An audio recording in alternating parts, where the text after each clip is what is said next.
ਵਾਹਿਗੁਰੂ ਜੀ ਕਾ ਖਾਲਸਾ ਵਾਹਿਗੁਰੂ ਜੀ ਕੀ ਫਤਿਹ। ਗੁਰੂ ਸਰੂਪ ਪਿਆਰੀ ਸਾਧ ਸੰਗਤ ਜੀ, ਜੋ ਆਪ ਪਾਵਨ ਪਵਿੱਤਰ ਸ਼ਬਦ ਦੀ ਵਿਚਾਰ ਸਰਵਣ ਕਰਨ ਜਾ ਰਹੇ ਹੋ, ਇਹ ਪਾਵਨ ਪਵਿੱਤਰ ਸ਼ਬਦ ਬਾਬਾ ਫਰੀਦ ਜੀ ਦੇ ਮੁਖਾਰਬਿੰਦ ਤੋਂ ਉਚਾਰਨ ਕੀਤਾ ਹੋਇਆ ਰਾਗ ਸੂਹੀ ਬਾਣੀ ਸੇਖ ਫਰੀਦ ਜੀ ਕੀ ਦੇ ਸਰਲੇਖ ਹੇਠ ਜੁਗੋ ਜੁਗ ਟਲ ਸਾਹਿਬ ਸ੍ਰੀ ਗੁਰੂ ਗ੍ਰੰਥ ਸਾਹਿਬ ਜੀ ਦੇ ਪਾਵਨ ਅੰਗ 794 ਉੱਤੇ ਅੰਕਿਤ ਹੈ। ਇਸ ਪਾਵਨ ਪਵਿੱਤਰ ਸ਼ਬਦ ਵਿੱਚ ਬਾਬਾ ਫਰੀਦ ਜੀ ਅਕਾਲ ਪੁਰਖ ਦੀ ਸਿਫਤ ਸਲਾਹ ਕਰਦੇ ਹੋਏ ਸਾਨੂੰ ਸੰਸਾਰੀ ਜੀਵਾਂ ਨੂੰ ਉਸ ਅਕਾਲ ਪੁਰਖ ਨਾਲ ਜੁੜਨ ਦਾ ਉਪਦੇਸ਼ ਦਿੰਦੇ ਹੋਏ ਆਪਣੀ ਪਾਵਨ ਪਵਿੱਤਰ ਬਾਣੀ ਵਿੱਚ ਉਪਦੇਸ਼ ਕਰਦੇ ਹਨ। ਧੰਨ ਬਾਬਾ ਫਰੀਦ ਜੀ ਆਪਣੀ ਬਾਣੀ 'ਚ ਉਪਦੇਸ਼ ਕਰਦੇ ਹਨ, ਤਪ ਤਪ ਲੋਹੇ ਲੋਹੇ ਹਾਥ ਮਰੋਰੋ, ਕਿ ਮੈਂ ਬੀਤੇ ਹੋਏ ਸਮੇਂ ਉੱਤੇ ਪਛਤਾਵਾ ਕਰਦਾ ਹੋਇਆ ਜੋ ਸਮਾਂ ਪ੍ਰਭੂ ਦੀ ਯਾਦ ਤੋਂ ਬਚਪਨ ਅਵਸਥਾ ਵਿੱਚ ਬੀਤ ਗਿਆ ਹੈ, ਜਿਸ ਅਵਸਥਾ ਵਿੱਚ ਪ੍ਰਭੂ ਦਾ ਅਸੀਂ ਨਾਮ ਨਹੀਂ ਜਪ ਸਕੇ, ਸਿਮਰਨ ਨਹੀਂ ਕਰ ਸਕੇ, ਜੋ ਸਵਾਸ ਪ੍ਰਭੂ ਦੇ ਨਾਮ ਤੋਂ ਬਿਨਾਂ ਵਿਅਰਥ ਚਲੇ ਗਏ ਹਨ, ਜੋ ਸਮਾਂ ਜ਼ਿੰਦਗੀ ਦਾ ਪਰਮਾਤਮਾ ਦੇ ਨਾਮ ਸਿਮਰਨ ਤੋਂ ਬਿਨਾਂ ਵਿਅਰਥ ਬੀਤ ਗਿਆ ਹੈ, ਉਸ ਬੀਤੇ ਹੋਏ ਸਮੇਂ 'ਤੇ ਪਛਤਾਵਾ ਕਰਦੇ ਹੋਏ ਧੰਨ ਬਾਬਾ ਫਰੀਦ ਜੀ ਆਪਣੀ ਬਾਣੀ 'ਚ ਉਪਦੇਸ਼ ਕਰਦੇ ਹਨ, ਤਪ ਤਪ ਲੋਏ ਲੋਏ ਹਾਥ ਮਰੋਰੋ, ਕਿ ਮੈਂ ਤੜਪ ਤੜਪ ਕੇ ਹੱਥ ਮਲ ਮਲ ਕੇ ਬੀਤੇ ਹੋਏ ਸਮੇਂ 'ਤੇ ਪਛਤਾਵਾ ਕਰ ਰਹੀ ਹਾਂ। ਮੈਂ ਜੀਵ ਇਸਤਰੀ ਪ੍ਰਭੂ ਦੇ ਚਰਨਾਂ ਦੇ ਨਾਲ ਜੁੜਨ ਦਾ ਜੋ ਪਰਮਾਤਮਾ ਅੱਗੇ ਅਰਦਾਸ ਬੇਨਤੀ ਕਰ ਰਹੀ ਹਾਂ ਕਿ ਪ੍ਰਭੂ ਜੋ ਵੀ ਸਮਾਂ ਬੀਤ ਗਿਆ ਹੈ, ਜੋ ਮੈਂ ਆਪ ਜੀ ਯਾਦ ਤੋਂ ਬਿਨਾਂ ਆਪਣੇ ਜੀਵਨ ਦੇ ਸਵਾਸ ਗਵਾ ਲਏ ਹਨ, ਜੋ ਸਮਾਂ ਆਪ ਜੀ ਦੀ ਯਾਦ ਤੋਂ ਬਿਨਾਂ ਬੀਤ ਗਿਆ ਹੈ, ਉਸ ਬੀਤੇ ਹੋਏ ਸਮੇਂ 'ਤੇ ਪਛਤਾਵਾ ਕਰਦੀ ਮੈਂ ਜੀਵ ਇਸਤਰੀ ਤੜਪ ਤੜਪ ਕੇ ਹੱਥ ਮਲ ਮਲ ਕੇ ਰੋ ਰਹੀ ਹਾਂ, ਬੀਤੇ ਹੋਏ ਸਮੇਂ 'ਤੇ ਪਛਤਾਵਾ ਕਰ ਰਹੀ ਹਾਂ। ਬਾਬਲ ਹੋਈ ਸੋ ਸੋ ਲੋਰੋਂ, ਤੇ ਮੈਂ ਪਰਮਾਤਮਾ ਦੇ ਵਿਛੋੜੇ ਵਿੱਚ ਝੱਲੀ ਹੋਈ ਪਾਗਲ ਹੋਈ ਉਸ ਪਰਮਾਤਮਾ ਦੀ ਯਾਦ ਵਿੱਚ ਬੀਤੇ ਹੋਏ ਸਮੇਂ 'ਤੇ ਪਛਤਾਵਾ ਕਰਦੀ ਹੋਈ ਆਪਣੇ ਵਿਛੜੇ ਹੋਏ ਪਤੀ ਪਰਮੇਸ਼ਰ ਅਕਾਲ ਪੁਰਖ ਨੂੰ ਲੋੜ ਰਹੀ ਹਾਂ, ਉਸ ਨੂੰ ਯਾਦ ਕਰ ਰਹੀ ਹਾਂ। ਬਾਬਲ ਹੋਈ ਸੋ ਸੋ ਲੋਰੋ, ਸੋ ਪਰਮਾਤਮਾ ਦੇ ਬਿਰਹੋਂ ਦੇ ਵਿਛੋੜੇ ਵਿੱਚ ਮੈਂ ਝੱਲੀ ਹੋ ਗਈ ਹਾਂ। ਜਿਸ ਤਰ੍ਹਾਂ ਪਾਗਲ ਹੋਈ ਜੀਵ ਇਸਤਰੀ ਪਤੀ ਪਰਮੇਸ਼ਰ ਅਕਾਲ ਪੁਰਖ ਨੂੰ ਲੱਭਣ ਵਾਸਤੇ ਅਨੇਕਾਂ ਯਤਨ ਕਰਦੀ ਹੈ, ਇਸ ਤਰ੍ਹਾਂ ਬਾਬਾ ਫਰੀਦ ਜੀ ਕਹਿੰਦੇ ਹਨ ਕਿ ਜੋ ਪ੍ਰਮਾਤਮਾ ਮੇਰੇ ਤੋਂ ਵਿਛੜ ਗਿਆ ਹੈ, ਜਿਸ ਨੂੰ ਦੀ ਯਾਦ ਤੋਂ ਬਿਨਾਂ ਮੈਂ ਆਪਣੇ ਸਵਾਸਾਂ ਰੂਪੀ ਪੂੰਜੀ ਵਿਅਰਥ ਗਵਾ ਦਿੱਤੀ ਸੀ, ਉਸ ਨੂੰ ਲੱਭਣ ਵਾਸਤੇ ਉਸ ਦੇ ਵਿਛੋੜੇ ਵਿੱਚ ਪਾਗਲ ਹੋਈ ਝੱਲੀ ਹੋਈ ਪ੍ਰਭੂ ਦੀ ਯਾਦ ਵਿੱਚ ਪ੍ਰਭੂ ਨੂੰ ਲੋੜ ਰਹੀ ਹਾਂ, ਲੱਭ ਰਹੀ ਹਾਂ। ਬਾਬਲ ਹੋਈ ਸੋ ਸੋ ਲੋਰੋਂ, ਤੈਸੇ ਮਨ ਮੈਂ ਕੀਆ ਰੋਸ, ਸੋ ਜੋ ਪਤੀ ਪਰਮੇਸ਼ਰ ਅਕਾਲ ਪੁਰਖ ਤੋਂ ਵਿਛੜ ਕੇ ਮੈਂ ਆਪਣੇ ਪ੍ਰਭੂ 'ਤੇ ਦੋਸ਼ ਲਾ ਬੈਠੀ ਕਿ ਪ੍ਰਮਾਤਮਾ ਨੇ ਹੀ ਮੈਨੂੰ ਆਪਣੇ ਚਰਨਾਂ ਤੋਂ ਵਿਛੋੜ ਦਿੱਤਾ ਹੈ। ਐਸਾ ਨਹੀਂ ਹੈ। ਬਾਬਾ ਫਰੀਦ ਜੀ ਕਹਿੰਦੇ ਹਨ, ਤੈਸੇ ਮਨ ਮੈਂ ਕੀਆ ਰੋਸ, ਮੈਂ ਐਵੇਂ ਅਣਜਾਣਪੁਣੇ ਵਿੱਚ ਆਪਣੇ ਪ੍ਰਮਾਤਮਾ 'ਤੇ ਰੋਸ ਕਰ ਬੈਠੀ ਕਿ ਉਸਨੇ ਮੈਨੂੰ ਆਪਣੇ ਚਰਨਾਂ ਤੋਂ ਕਿਉਂ ਵਿਛੋੜ ਦਿੱਤਾ ਹੈ। ਅਤੇ ਅਸਲ ਵਿੱਚ ਭਗਤ ਬਾਬਾ ਫਰੀਦ ਜੀ ਕਹਿੰਦੇ ਹਨ ਕਿ ਮੇਰੇ ਵਿੱਚ ਹੀ ਔਗਣ ਸਨ, ਇਸ ਕਰਕੇ ਮੈਨੂੰ ਪ੍ਰਮਾਤਮਾ ਨੇ ਆਪਣੇ ਚਰਨਾਂ ਤੋਂ ਵਿਛੋੜ ਦਿੱਤਾ ਹੈ, ਜਿਸ ਕਰਕੇ ਮੈਂ ਉਸ ਪ੍ਰਮਾਤਮਾ ਤੋਂ ਵਿਛੜ ਕੇ ਉਹਦੇ ਵਿਛੋੜੇ ਵਿੱਚ ਦੁਖਿਆਰ ਹੋ ਰਹੀ ਹਾਂ। ਮੁਝ ਅਵਗਨ ਸਹਿ ਨਾਹੀ ਦੋਸ, ਮੇਰੇ ਵਿੱਚ ਹੀ ਔਗਣ ਸਨ, ਮੇਰੇ ਵਿੱਚ ਹੀ ਊਣਤਾਈਆਂ ਸਨ, ਇਸ ਕਰਕੇ ਮੇਰੇ ਪ੍ਰਭੂ ਵਿੱਚ ਕੋਈ ਦੋਸ਼ ਨਹੀਂ ਹੈ, ਮੈਂ ਆਪਣੇ ਔਗਣਾਂ ਕਰਕੇ ਹੀ ਪ੍ਰਮਾਤਮਾ ਤੋਂ ਵਿਛੜ ਗਈ ਹਾਂ। ਧੰਨ ਬਾਬਾ ਫਰੀਦ ਜੀ ਕਹਿੰਦੇ ਹਨ, ਜਦੋਂ ਮੇਰੇ ਉੱਤੇ ਜਵਾਨੀ ਸੀ ਅਤੇ ਮੇਰਾ ਸਰੀਰ ਤੰਦਰੁਸਤ ਸੀ ਅਤੇ ਮੈਂ ਉਸ ਸਮੇਂ ਜਵਾਨੀ ਵਿੱਚ ਦਿਨ ਕੱਟ ਰਹੀ ਸਾਂ, ਉਸ ਸਮੇਂ ਮੈਂ ਆਪਣੇ ਪ੍ਰਭੂ ਨੂੰ ਯਾਦ ਨਹੀਂ ਕੀਤਾ। ਸੰਸਾਰ ਦੇ ਮੋਹ ਵਿੱਚ ਪੈ ਕੇ, ਪਰਿਵਾਰ ਦੇ ਮੋਹ ਵਿੱਚ ਪੈ ਕੇ ਆਪਣੇ ਪਤੀ ਪਰਮੇਸ਼ਰ ਅਕਾਲ ਪੁਰਖ ਨੂੰ ਆਪਣੇ ਮਨ ਵਿੱਚ ਵਸਾਰ ਛੱਡਿਆ ਹੈ। ਤੈ ਸਾਹਿਬ ਕੀ ਮੈਂ ਸਾਰ ਨਾ ਜਾਣੀ, ਇਸ ਕਰਕੇ ਉਸ ਸਮੇਂ ਜੋ ਜੀਵਨ ਪਰਮਾਤਮਾ ਦੇ ਨਾਮ ਤੋਂ ਬਿਨਾਂ ਵਿਰਥ ਚਲਿਆ ਗਿਆ।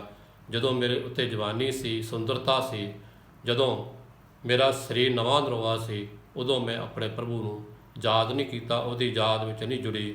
ਤੈਂ ਸਾਹਿਬ ਕੀ ਮੈਂ ਸਾਰ ਨਾ ਜਾਣੀ, ਜੋਬਨ ਖੋਏ ਪਾਸ਼ੇ ਪਛਤਾਨੀ। ਹੁਣ ਮੇਰੀ ਜਵਾਨੀ ਢਲ ਗਈ ਹੈ, ਹੁਣ ਮੇਰਾ ਸਰੀਰ ਜਿਹੜਾ ਉਹ ਬੁਢੇਪੇ ਵੱਲ ਜਾ ਰਿਹਾ ਹੈ। ਜੋਬਨ ਖੋਏ, ਮੈਂ ਆਪਣੀ ਜਵਾਨੀ ਗਵਾ ਕੇ ਬੀਤੇ ਹੋਏ ਸਮੇਂ 'ਤੇ ਪਛਤਾਵਾ ਕਰ ਰਹੀ ਹਾਂ ਕਿ ਜਦੋਂ ਮੇਰੇ 'ਤੇ ਰੂਪ ਰੰਗ ਸੀ, ਜਵਾਨੀ ਸੀ ਅਤੇ ਮੇਰਾ ਸਰੀਰ ਤੰਦਰੁਸਤ ਸੀ, ਉਦੋਂ ਮੈਂ ਆਪਣੇ ਪਿਆਰੇ ਪ੍ਰਭੂ ਨੂੰ ਹਿਰਦੇ ਵਿੱਚ ਵਸਾਰ ਛੱਡਿਆ। ਬੀਤੇ ਹੋਏ ਸਮੇਂ 'ਤੇ ਪਛਤਾਵਾ ਕਰਦੀ ਹੋਈ ਮੈਂ ਪ੍ਰਭੂ ਦੇ ਚਰਨਾਂ 'ਚ ਅਰਦਾਸ ਬੇਨਤੀ ਕਰਦੀ ਹਾਂ, ਪ੍ਰਭੂ ਜੋਬਨ ਖੋਏ ਪਾਸ਼ੇ ਪਛਤਾਨੀ। ਮੈਂ ਬੀਤੇ ਹੋਏ ਸਮੇਂ 'ਤੇ ਪਛਤਾਵਾ ਕਰਦੀ ਹੋਈ ਮੈਂ ਪ੍ਰਮਾਤਮਾ ਦੇ ਚਰਨਾਂ ਵਿੱਚ ਇਹ ਅਰਦਾਸ ਬੇਨਤੀ ਕਰਦੀ ਹਾਂ। ਧੰਨ ਗੁਰੂ ਧੰਨ ਬਾਬਾ ਫਰੀਦ ਜੀ, ਇੱਕ ਅੰਬ ਤੇ ਦਰਖਤ ਉੱਤੇ ਬੈਠੀ ਹੋਈ ਕੋਲ ਜੋ ਬਹੁਤ ਮਿੱਠੀ ਆਵਾਜ਼ ਵਿੱਚ ਬੋਲਦੀ ਹੈ, ਅਤੇ ਉਸ ਨੂੰ ਸੰਬੋਧਨ ਕਰਕੇ ਬਾਬਾ ਫਰੀਦ ਜੀ ਕਹਿੰਦੇ ਹਨ, ਹੇ ਕਾਲੀ ਕੋਲ, ਤੇਰੀ ਆਵਾਜ਼ ਇਤਨੀ ਮਿੱਠੀ ਹੈ ਪਰ ਤੇਰਾ ਰੰਗ ਇਤਨਾ ਕਾਲਾ ਹੈ, ਇਸ ਦਾ ਕੀ ਕਾਰਨ ਹੈ। ਬਾਬਾ ਫਰੀਦ ਜੀ ਕਾਲੀ ਕੋਲ ਨੂੰ ਸੰਬੋਧਨ ਕਰਕੇ ਫਰਮਾਨ ਕਰਦੇ ਹਨ, ਕਾਲੀ ਕੋਇਲ ਤੂੰ ਕਿਤ ਗੁਣ ਗਾਲੀ, ਆਪਣੇ ਪ੍ਰੀਤਮ ਕੇ ਹੋਂ ਬ੍ਰਹਿ ਜਾਲੀ। ਤੇ ਇਸ ਕਰਕੇ ਕਾਲੀ ਕੋਲ ਕਹਿੰਦੀ ਹੈ ਕਿ ਮੈਂ ਆਪਣੇ ਪਤੀ ਪਰਮੇਸ਼ਰ ਅਕਾਲ ਪੁਰਖ ਦੇ ਵਿਛੋੜੇ ਵਿੱਚ ਸੜ ਕੇ ਸਵਾਹ ਵਰਗੀ ਹੋ ਗਈ ਹਾਂ। ਮੇਰਾ ਰੰਗ ਇਸ ਕਰਕੇ ਕਾਲੀ ਸਵਾਹ ਵਰਗਾ ਹੋ ਗਿਆ ਹੈ ਕਿ ਮੈਂ ਆਪਣੇ ਪਤੀ ਦੇ ਵਿਛੋੜੇ ਵਿੱਚ ਸੜ ਰਹੀ ਹਾਂ, ਦੁਖਿਆਰ ਹੋ ਰਹੀ ਹਾਂ, ਅਤੇ ਉਸ ਨੂੰ ਲੱਭ ਰਹੀ ਹਾਂ ਜੋ ਮੈਂ ਜਵਾਨੀ ਵੇਲੇ ਪਰਮਾਤਮਾ ਨੂੰ ਆਪਣੇ ਹਿਰਦੇ ਵਿੱਚੋਂ ਗਵਾ ਛੱਡਿਆ ਸੀ। ਜੋ ਜੋਬਨ ਤੇ ਜਵਾਨੀ ਸਮੇਂ ਪਰਮਾਤਮਾ ਦੀ ਕਦਰ ਨਹੀਂ ਕੀਤੀ, ਬੀਤੇ ਹੋਏ ਸਮੇਂ 'ਤੇ ਪਛਤਾਵਾ ਕਰਦੀ ਹੋਈ ਮੈਂ ਆਪਣੇ ਪਤੀ ਪਰਮੇਸ਼ਰ ਅਕਾਲ ਪੁਰਖ ਨੂੰ ਲੱਭ ਰਹੀ ਹਾਂ, ਜਿਸ ਦੇ ਛੋੜੇ ਵਿੱਚ ਸੜ ਕੇ ਮੈਂ ਕਾਲੀ ਹੋ ਗਈ ਹਾਂ। ਆਪਣੇ ਪ੍ਰੀਤਮ ਕੇ ਹੋਂ ਬਿਰਹਿ ਜਾਲੀ, ਆਪਣੇ ਪਤੀ ਪਰਮੇਸ਼ਰ ਅਕਾਲ ਪੁਰਖ ਦੇ ਵਿਛੋੜੇ ਦੇ ਵਿੱਚ ਅੱਗ ਵਿੱਚ ਸੜ ਕੇ ਮੇਰਾ ਰੰਗ ਜਿਹੜਾ ਹੈ ਕਾਲਾ ਸਵਾਹ ਵਰਗਾ ਹੋ ਗਿਆ ਹੈ। ਪਰਹਿ ਬਹੂਣ ਕਤੇ ਸੁਖ ਪਾਏ, ਬਾਬਾ ਫਰੀਦ ਜੀ ਕਹਿੰਦੇ ਹਨ, ਭਾਈ ਆਪਣੇ ਪਤੀ ਪਰਮੇਸ਼ਰ ਅਕਾਲ ਪੁਰਖ ਤੋਂ ਵਿਛੜ ਕੇ ਕੋਈ ਜੀਵ ਇਸਤਰੀ ਕਿਵੇਂ ਸੁਖ ਪਾ ਸਕਦੀ ਹੈ, ਕਿਵੇਂ ਆਤਮਾਨੰਦ ਦੇ ਖੇੜੇ ਵਿੱਚ ਰਹਿ ਸਕਦੀ ਹੈ। ਜਾਂ ਹੋਏ ਕਿਰਪਾਲ ਤਾਂ ਪ੍ਰਭੂ ਮਿਲਾਏ, ਜੇ ਪ੍ਰਭੂ ਸਾਡੇ 'ਤੇ ਕਿਰਪਾ ਕਰੇ, ਬਖਸ਼ਿਸ਼ ਕਰੇ, ਅਜੇ ਵੀ ਸਮਾਂ ਹੈ, ਸਾਨੂੰ ਆਪਣੇ ਚਰਨਾਂ ਨਾਲ ਜੋੜ ਸਕਦਾ ਹੈ। ਆਪਣੀ ਕਿਰਪਾ ਦੇ ਘਰ ਵਿੱਚ ਆ ਕੇ ਨਾਮ ਦੀ ਦਾਤ ਬਖਸ਼ਿਸ਼ ਕਰਕੇ ਸਾਡਾ ਪਤੀ ਪਰਮੇਸ਼ਰ ਅਕਾਲ ਪੁਰਖ ਨਾਲ ਮਿਲਾਪ ਕਰਵਾ ਸਕਦਾ ਹੈ। ਜਾਂ ਹੋਏ ਕਿਰਪਾਲ ਤਾਂ ਪ੍ਰਭੂ ਮਿਲਾਏ, ਬਿਦਨ ਖੂਹੀ ਮੁੰਦ ਅਕੇਲੀ, ਬਾਬਾ ਫਰੀਦ ਜੀ ਕਹਿੰਦੇ ਹਨ, ਇਹ ਸਮੁੱਚਾ ਸੰਸਾਰ ਵਿਕਾਰਾਂ ਦਾ ਭਰਿਆ ਹੋਇਆ ਹੈ ਭਾਈ। ਇਸ ਕਰਕੇ ਪਾਪ ਕਰਮ ਸੰਸਾਰ 'ਤੇ ਜਿਤਨੇ ਹੋ ਰਹੇ ਹਨ, ਇਹ ਸਮੁੱਚਾ ਸੰਸਾਰ ਵਿਕਾਰਾਂ ਦਾ ਭਰਿਆ ਹੋਇਆ, ਪਾਪਾਂ ਦਾ ਭਰਿਆ ਹੋਇਆ ਹੈ। ਮਾਨੋ ਕਿ ਇੱਕ ਸੰਸਾਰ ਜਿਹੜਾ ਹੈ ਇਹ ਵਿਕਾਰਾਂ ਦੀ ਖੂਹ ਹੈ, ਵਿਕਾਰਾਂ ਦੀ ਖੂਹੀ ਹੈ, ਜਿੱਥੇ ਮੈਂ ਜੀਵ ਇਸਤਰੀ ਕੱਲੀ ਖੂਹੀ ਵਿੱਚ ਡਿੱਗੀ ਪਈ ਹਾਂ। ਇੱਥੇ ਇਸੇ ਵਿਕਾਰਾਂ ਦੀ ਖੂਹੀ ਵਿੱਚੋਂ ਮੈਨੂੰ ਕੱਢਣ ਵਾਲਾ ਪਰਮਾਤਮਾ ਤੋਂ ਬਿਨਾਂ ਹੋਰ ਕੋਈ ਨਹੀਂ ਹੈ। ਇਸ ਕਰਕੇ ਬਾਬਾ ਫਰੀਦ ਜੀ ਕਹਿੰਦੇ ਹਨ, ਬਿਦਨ ਖੂਹੀ ਮੁੰਦ ਅਕੇਲੀ, ਅਤੇ ਮੈਂ ਉਸ ਵਿਕਾਰਾਂ ਵਾਲੀ ਖੂਹੀ ਵਿੱਚ ਡਿੱਗੀ ਪਈ ਹਾਂ, ਜਿੱਥੇ ਮੇਰਾ ਕੋਈ ਸੰਗੀ ਸਾਥੀ ਨਹੀਂ ਹੈ। ਜਿਵੇਂ ਗੁਰੂ ਅਰਜਨ ਪਾਤਸ਼ਾਹ ਜੀ ਕਹਿੰਦੇ ਹੈ, ਬਾਂਹ ਪਕੜ ਕੱਢ ਲੀਨੇ ਆਪਣੇ ਗ੍ਰਹਿ ਅੰਧਕੂਪ ਤੇ ਮਾਇਆ, ਜਿਸ ਉੱਤੇ ਸਤਿਗੁਰੂ ਜੀ ਕਿਰਪਾ ਕਰਦੇ ਹਨ। ਕੂਪ ਖੂਹ ਨੂੰ ਕਹਿੰਦੇ ਹਨ ਕਿ ਜਦੋਂ ਅਕਾਲ ਪੁਰਖ ਜੀ ਕਿਰਪਾ ਬਖਸ਼ ਦੇ ਘਰ ਵਿੱਚ ਆਉਂਦੇ ਹਨ, ਆਪਣੇ ਸੇਵਕ ਨੂੰ ਅਗਿਆਨਤਾ ਦੇ ਘੁੱਪ ਹਨੇਰੇ ਖੂਹ ਵਿੱਚੋਂ ਬਾਂਹ ਫੜ ਕੇ ਬਾਹਰ ਕੱਢ ਲੈਂਦੇ ਹਨ। ਇਸੇ ਤਰ੍ਹਾਂ ਧੰਨ ਬਾਬਾ ਫਰੀਦ ਜੀ ਕਹਿੰਦੇ ਹਨ ਕਿ ਮੈਂ ਨਿਮਾਣੀ ਜੀਵ ਇਸਤਰੀ ਵੀ ਸੰਸਾਰ ਰੂਪੀ ਵਿਕਾਰਾਂ ਦੇ ਖੂਹ ਵਿੱਚ ਡਿੱਗੀ ਪਈ ਹਾਂ। ਪ੍ਰਭੂ ਮੇਰਾ ਇੱਥੇ ਕੋਈ ਸੰਗੀ ਸਾਥੀ ਨਹੀਂ ਹੈ ਜੋ ਮੈਨੂੰ ਇਸ ਵਿਕਾਰਾਂ ਭਰੇ ਖੂਹ ਵਿੱਚੋਂ ਬਾਹਰ ਕੱਢ ਸਕੇ। ਬਿਦਨ ਖੂਹੀ ਮੁੰਦ ਅਕੇਲੀ, ਮੁੰਦ ਜੀਵ ਇਸਤਰੀ ਨੂੰ ਕਿਹਾ ਹੈ, ਅਤੇ ਵਿਕਾਰਾਂ ਦੀ ਭਰੀ ਖੂਹੀ ਵਿੱਚ ਮੈਂ ਜੀਵ ਇਸਤਰੀ ਇਕੱਲੀ ਡਿੱਗੀ ਪਈ ਹਾਂ। ਨਾ ਕੋ ਸਾਥੀ ਨਾ ਕੋ ਬੇਲੀ, ਪ੍ਰਭੂ ਤੇਰੇ ਤੋਂ ਬਿਨਾਂ ਮੇਰਾ ਇੱਥੇ ਕੋਈ ਹੋਰ ਸੰਗੀ ਸਾਥੀ ਨਹੀਂ ਹੈ ਜੋ ਮੈਨੂੰ ਬਾਂਹ ਫੜ ਕੇ ਵਿਕਾਰਾਂ ਵਾਲੇ ਇਸ ਖੂਹ ਤੋਂ ਬਾਹਰ ਕੱਢ ਸਕੇ। ਧੰਨ ਬਾਬਾ ਫਰੀਦ ਜੀ ਕਹਿੰਦੇ ਹਨ, ਕਰ ਕਿਰਪਾ ਪ੍ਰਭ ਸਾਧ ਸੰਗ ਮੇਲੀ, ਜਦੋਂ ਮੇਰੇ ਅੱਲਾ ਨੇ, ਖੁਦਾ ਨੇ ਮੇਰੇ ਉੱਤੇ ਕਿਰਪਾ ਕੀਤੀ, ਬਖਸ਼ਿਸ਼ ਕੀਤੀ ਤੇ ਆਪਣੀ ਸਾਧ ਸੰਗਤ ਵਿੱਚ ਜੋੜ ਦਿੱਤਾ ਤੇ ਨਾਮ ਦੀ ਦਾਤ ਬਖਸ਼ਿਸ਼ ਕਰਕੇ ਮੇਰਾ ਜੀਵਨ ਸਫਲਾ ਕਰ ਦਿੱਤਾ। ਜਾਂ ਫਿਰ ਦੇਖਾ ਤਾਂ ਮੇਰਾ ਅੱਲੋ ਵੇਲੀ, ਜਾਂ ਮੈਂ ਪਾਸਾ ਪਰਤ ਕੇ ਦੇਖਿਆ ਤੇ ਮੇਰਾ ਅੱਲਾ, ਮੇਰਾ ਖੁਦਾ ਮੇਰੇ ਸਾਥ ਬੈਠਾ ਹੈ, ਮੇਰੇ ਨਾਲ ਬੈਠਾ ਹੈ, ਜਿਸ ਨੂੰ ਮੈਂ ਲੱਭਣ ਵਾਸਤੇ ਵਿਆਕੁਲ ਹੋਈ ਫਿਰਦੀ ਸਾਂ। ਉਹ ਪਤੀ ਪਰਮੇਸ਼ਰ ਅਕਾਲ ਪੁਰਖ ਹੁਣ ਮੇਰੇ ਨੇੜੇ ਹੋ ਕੇ ਬੈਠਾ ਹੈ। ਧੰਨ ਬਾਬਾ ਫਰੀਦ ਜੀ ਕਹਿੰਦੇ ਹਨ ਕਿ ਗੁਰਮਤਿ ਦਾ ਰਸਤਾ ਬੜਾ ਕਠਿਨ ਹੈ। ਜੋ ਅਕਾਲ ਪੁਰਖ ਨੂੰ ਮਿਲਣ ਦਾ ਰਸਤਾ ਬੜਾ ਡਰਾਉਣਾ ਤੇ ਭਿਆਨਕ ਤੇ ਬੜਾ ਕਠਿਨ ਹੈ, ਜਿਸ ਨੂੰ ਗੁਰੂ ਸਾਹਿਬ ਜੀ ਕਹਿੰਦੇ ਹਨ, ਖਨਿਓ ਤਿੱਖੀ ਵਾਲੋਂ ਨਿੱਕੀ, ਏਤ ਮਾਰਗ ਜਾਣਾ ਖੰਡੇ ਦੀ ਧਾਰ ਤੋਂ ਬਰੀਕ। ਵਾਰ ਤੋਂ ਬਰੀਕ ਵੀ ਪਰਮਾਤਮਾ ਨੂੰ ਮਿਲਣ ਦਾ ਰਸਤਾ ਬੜਾ ਕਠਿਨ ਹੈ, ਜਿਸ ਉੱਤੇ ਚੱਲ ਕੇ ਅਸੀਂ ਪ੍ਰਭੂ ਨੂੰ ਮਿਲ ਸਕਦੇ ਹਾਂ। ਧੰਨ ਬਾਬਾ ਫਰੀਦ ਜੀ ਕਹਿੰਦੇ ਹਨ, ਵਾਟ ਹਮਾਰੀ ਖਰੀ ਉਡੇਣੀ। ਪਰਮਾਤਮਾ ਨੂੰ ਮਿਲਣ ਦਾ ਜੋ ਮੇਰਾ ਰਸਤਾ ਹੈ ਉਹ ਬੜਾ ਡਰਾਉਣਾ, ਭਿਆਨਕ ਤੇ ਖਤਰੇ ਵਾਲਾ ਹੈ।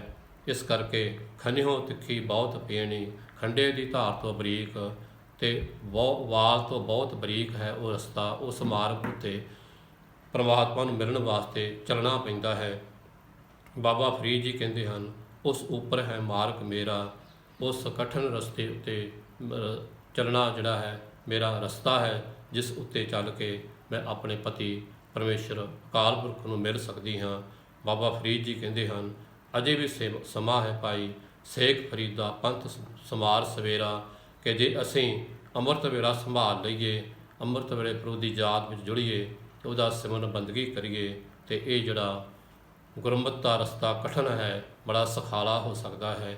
ਇਸ ਕਰਕੇ ਧੰਨ ਬਾਬਾ ਫਰੀਦ ਜੀ ਕਹਿੰਦੇ ਹਨ, ਸੇਖ ਫਰੀਦਾ ਪੰਥ ਸਮਾਰ ਸਵੇਰਾ, ਉਸ ਉੱਪਰ ਹੈ ਮਾਰਗ ਮੇਰਾ, ਸੇਖ ਫਰੀਦਾ ਪੰਥ ਸਮਾਰ ਸਵੇਰਾ। ਜਿਹੜਾ ਖੰਡੇ ਦੀ ਧਾਰ ਤੋਂ, ਵਾਲ ਤੋਂ ਬਰੀਕ ਹੈ, ਬਾਬਾ ਫਰੀਦ ਜੀ ਕਹਿੰਦੇ ਗੁਰਮਤਿ ਦਾ ਰਸਤਾ ਉਹ ਮਾਰਗ ਮੇਰਾ ਰਸਤਾ ਹੈ, ਜਿਸ ਉੱਤੇ ਚੱਲ ਕੇ ਪਤੀ ਪਰਮੇਸ਼ਰ ਅਕਾਲ ਪੁਰਖ ਨੂੰ ਮਿਲਿਆ ਜਾ ਸਕਦਾ ਹੈ। ਇਹ ਬੜਾ ਕਠਿਨ ਹੈ, ਬੜਾ ਔਖਾ ਹੈ। ਜੇ ਅਸੀਂ ਅੰਮ੍ਰਿਤ ਵੇਲਾ ਸੰਭਾਲ ਲਈਏ, ਪ੍ਰਭੂ ਦੀ ਯਾਦ ਵਿੱਚ ਜੁੜ ਕੇ ਅੰਮ੍ਰਿਤ ਵੇਲੇ ਸਤਿਗੁਰ ਦੀ ਬਾਣੀ ਦਾ ਜਾਪ ਸਿਮਰਨ ਕਰਦੇ ਉਹਦੀ ਯਾਦ ਵਿੱਚ ਜੁੜੀਏ, ਤੇ ਬਾਬਾ ਫਰੀਦ ਜੀ ਕਹਿੰਦੇ ਹਨ ਉਹ ਰਸਤਾ ਬੜਾ ਸੁਖਾਲਾ ਹੋ ਸਕਦਾ ਹੈ। ਆਓ ਅੰਮ੍ਰਿਤ ਵੇਲੇ ਨੂੰ ਸੰਭਾਲਦੇ ਹੋਏ ਸੇਖ ਫਰੀਦਾ ਪੰਥ ਸਮਾਰ ਸਵੇਰਾ ਬਾਬਾ ਫਰੀਦ ਜੀ ਦੇ ਉਪਦੇਸ਼ਾਂ ਨੂੰ ਧਾਰਨ ਕਰਦੇ ਹੋਏ ਉਸ ਅਕਾਲ ਪੁਰਖ ਦੀ ਯਾਦ ਵਿੱਚ ਜੁੜੀਏ ਤੇ ਨਾਮ ਜਪ ਕੇ ਸਿਮਰਨ ਕਰਕੇ ਲਾਹਾ ਖੱਟ ਕੇ ਸੰਸਾਰ ਤੋਂ ਜਾਈਏ। ਸੋ ਗੁਰੂ ਪਿਆਰੀ ਸਾਧ ਸੰਗਤ ਜੀ, ਆਓ ਸਤਿਗੁਰਾਂ ਦੀ ਪਵਿੱਤਰ ਬਾਣੀ ਦੀ ਵਿਚਾਰ ਕਰਦੇ ਸਮੇਂ ਅਨੇਕਾਂ ਪ੍ਰਕਾਰ ਦੀਆਂ ਗਲਤੀਆਂ ਭੁੱਲਾਂ ਹੋ ਗਈਆਂ ਹੋਣਗੀਆਂ। ਆਪ ਸਰਬ ਸੰਗਤਾਂ ਗੁਰੂ ਸਾਹਿਬਾਨ ਜੀ ਬਖਸ਼ਣਯੋਗ ਹਨ। ਵਾਹਿਗੁਰੂ ਜੀ ਕਾ ਖਾਲਸਾ, ਵਾਹਿਗੁਰੂ ਜੀ ਕੀ ਫਤਿਹ।